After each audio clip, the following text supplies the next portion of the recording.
প্রতিষ্ঠান আছে যে প্রতিষ্ঠানে 20 থেকে 25 বছর একজন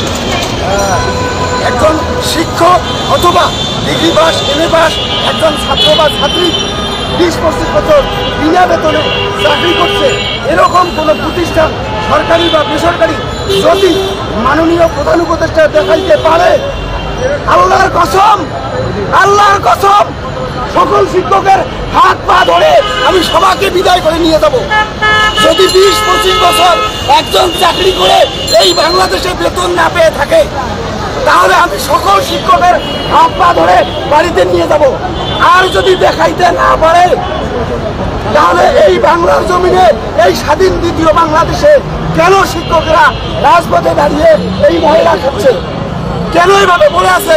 আমি শুনেছি, আমি জেনেছি সারা বিশ্বের মধ্যে 10 জন সম্মানী ব্যক্তি আছে, শ্রদ্ধেয় ব্যক্তি আছে, তার মধ্যে বাংলাদেশের অন্তর্বর্তী সরকারের মাননীয় প্রধান উপদেষ্টা একজন।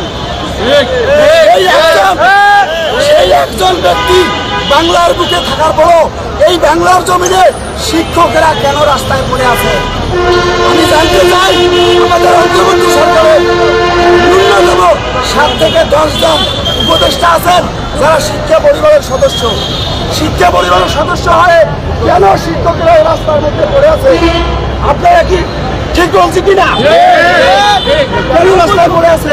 এই জন্যই বাংলাদেশের কিছু নিরক্ষর মানুষ বলে যে দেশের মধ্যে জুতো বিক্রি হয় গ্লাসের দোকানে আর বই বিক্রি হয় ফুটপাতে, সেই দেশের মধ্যে শিক্ষকেরা রাজপথে আন্দোলন করে আপনারা কি আন্দোলনের দাবি আদায় করতে পারবেন?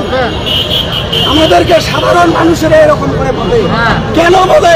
এই দেশের সরকারের বিভিন্ন নিয়ম কানুনের দিকে লক্ষ্য করে এই সমস্ত কথা বলে। আমি আপনাদেরকে উদারতা আহ্বান জানাই, যত দিন মাস বছর আমাদের এমপিও দেওয়া না হবে, তত দিন মাস বছর প্রয়োজনে রিক্সা চালিয়ে আন্দোলনের খরচ যোগাবো। এমপিও ছাড়া বাড়ি ফিরে যাব না।